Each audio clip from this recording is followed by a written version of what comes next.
अस्सलाम वालेकुम। आप सब लोग कैसे हैं? उम्मीद है सब अच्छे होंगे। इस तरह के सेंटेंसेस हम डेली यूज़ में अक्सर बोलते हैं ना, जैसे कि तुम मुझे बदनाम करने पर तुले हुए हो, वो तुम पर इल्ज़ाम लगाने पे तुला हुआ है, तुम क्यों घर जाने पर तुले हुए हो। इस तरह के सेंटेंसेस को बनाने के लिए क्या सेंटेंस स्ट्रक्चर यूज़ करेंगे, तो चलें देख लेते हैं। फर्स्ट ऑफ ऑल देखिए, सबसे पहले यहाँ पे यूज़ करेंगे सब्जेक्ट आएगा, यानी कि कोई भी कुछ करने पे तुला हुआ है वो सब्जेक्ट आ जाएगा। I, we, you, they, he, she, it. कोई सिंगुलर नेम हो सकता है, कोई प्लूरल नेम्स हो सकते हैं। देन उसके बाद इज एम आर में से कोई एक आ जाएगा, यानी कि इज जब आएगा जब सब्जेक्ट में ही, शी, इट कोई एनी सिंगुलर नेम होगा। एम जब आएगा जब सब्जेक्ट में आई होगा, और आर जब आएगा जब सब्जेक्ट में यू, वी, दे और कोई प्लूरल नेम होगा। ठीक है। फिर उसके बाद जो हम यूज़ करेंगे ना तुला हुआ होना, उसके लिए हम यूज़ करेंगे बेंट ऑन। मतलब हमारा ये होता है कि हम पूरी तरह से डिटर्मिन्ड हैं, हमने पूरा पक्का इरादा कर लिया है कि हमने ये करना ही करना है। इस तरह का ये सेंस होता है, यानी कि आप फुली जो है किसी बात से कमिटेड हो गए हैं कि आपने ये काम करना है। तो बेंट ऑन, देन उसके बाद जो वर्ब की आईएनजी फॉर्म आएगी, क्योंकि हम जो भी काम करेंगे यानी जिस काम पे तुले हुए होंगे करने का, तो वो वर्ब की आईएनजी फॉर्म में आ जाएगा। देन उसके बाद ऑब्जेक्ट आ जाएगा। ठीक है। So let's use it in sentences. For sentences, तुम मुझे बदनाम करने पर तुले हुए हो। तुम मुझे बदनाम करने पर तुले हुए हो, यानी कि आप कमिटेड हो इस बात के लिए कि आप मुझे बदनाम कर कर ही रहोगे। ठीक है। तो बनेगा you are bent on defaming me. You are bent on defaming me. ठीक है। तो आप तुले हुए हो, तुम तुले हुए हो, तो यू के साथ आर लगाया, देन उसके बाद बेंट ऑन लगाया, और बदनाम करना डिफेम, तो उसकी आईएनजी फॉर्म लगा दी डिफेमिंग, और फिर उसके बाद मी मुझे। ठीक है। So you are bent on defaming me. Next sentence is वो तुम पर इल्ज़ाम लगाने पर तुला हुआ है। वो तुम पर इल्ज़ाम लगाने पर तुला, कौन? वो सब्जेक्ट है यहाँ पे, तो यानी ही के साथ इज आएगा, तो he is bent on blaming you. He is bent on blaming you. Blame यानी इल्ज़ाम लगाना। देखिए नेक्स्ट हमारा जो सेंटेंस है वो है तुम मुझसे क्यों लड़ने पर तुले हुए हो। तुम मुझसे क्यों लड़ने पर तुले हुए हो। अब क्यों, ये एक सवाल हो गया, ये इंट्रोगेटिव सेंटेंस हो गया, डबल इंट्रोगेटिव, जिसके अंदर WH फैमिली आता है। तो यहाँ पे वाई से शुरू होगा। Why are you bent on fighting me.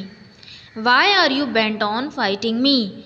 Next sentence, वो उसे पीटने पे तुला हुआ है, यानी मारने पे तुला हुआ है। तो बनेगा he is bent on beating him. He is bent on beating him. I hope कि आपको ये स्ट्रक्चर समझ में आया होगा, बेंट ऑन का यूज़ समझ में आ गया होगा। किसी काम को करने के लिए तुले हुए होना, यानी कि फुल्ली तौर पे डिटरमिन्ड होना या तो कमिटेड होना कि ये काम करना ही करना है। आई होप कि आपको ये समझ में आ गया होगा। So this sentence is for you to translate. तुम क्यों घर जाने पर तुले हुए हो। तुम क्यों घर जाने पर तुले हुए हो, इस सेंटेंस को बनाकर कमेंट बॉक्स में लिखिए। सो आज से यानी कि इस वीडियो से हम शुरू कर रहे हैं प्रीपोजिशंस। सो आज के हमारे प्रीपोजिशन है बिटवीन वर्सेस अमंग। दोनों का मतलब ही दरमियान होता है, लेकिन इसमें थोड़ा सा माइनर सा डिफरेंस है, वो क्या चलें देखते हैं। First between. बिटवीन का मतलब होता है कि दरमियान या में।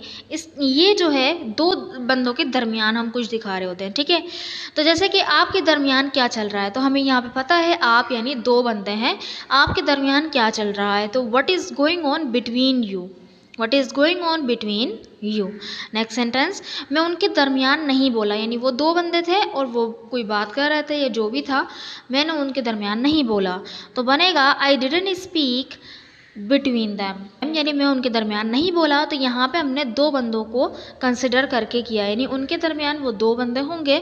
सामने जब बोल रहे होंगे तो हमें पता है कि हम दो बंदों की बात कर रहे हैं, तीन बंदों की, जो भी हम बात कर रहे हैं। ठीक है। और जबकि अमंग का जो मतलब होता है, इसका मतलब भी के दरमियान या में होता है, लेकिन ये मोर देन टू पीपल, यानी दो से ज़्यादा लोगों के दरमियान जो है, जो हम कोई बात बोले। जैसे कि बच्चों में चॉकलेट बांट दो। अब बच्चे यहाँ पे पता है हमें कि दो से ज़्यादा है, इसलिए हम यहाँ पे क्या लगाएंगे, among. Distribute the chocolates among the children.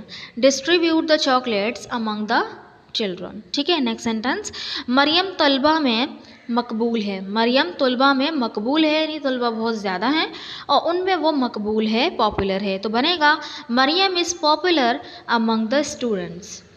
Maryam is popular among the students. I hope कि आपको अमंग और बिटवीन का यूज़ समझ में आ गया होगा। बहुत सिंपल सा माइनर सा डिफरेंस था बिटवीन दो लोगों के दरमियान, और जबकि अमंग दो लोगों से ज़्यादा के दरमियान, बस सिंपल। आई होप कि आपको ये समझ में आ गया होगा। So this sentence is for you to translate. Raj भीड़ में फैल गया। राज भीड़ में फैल गया। भीड़ यानी क्राउड। और फैलना स्प्रेड। तो इस सेंटेंस को बनाकर ज़रूर कमेंट बॉक्स में लिखिएगा ताकि मुझे पता चले कि आपको वीडियो समझ में आई कि नहीं। अगर वीडियो अच्छी लगी तो चैनल को ज़रूर सब्सक्राइब भी कर दीजिएगा और वीडियो को लाइक भी कर दीजिएगा। Thank you so much.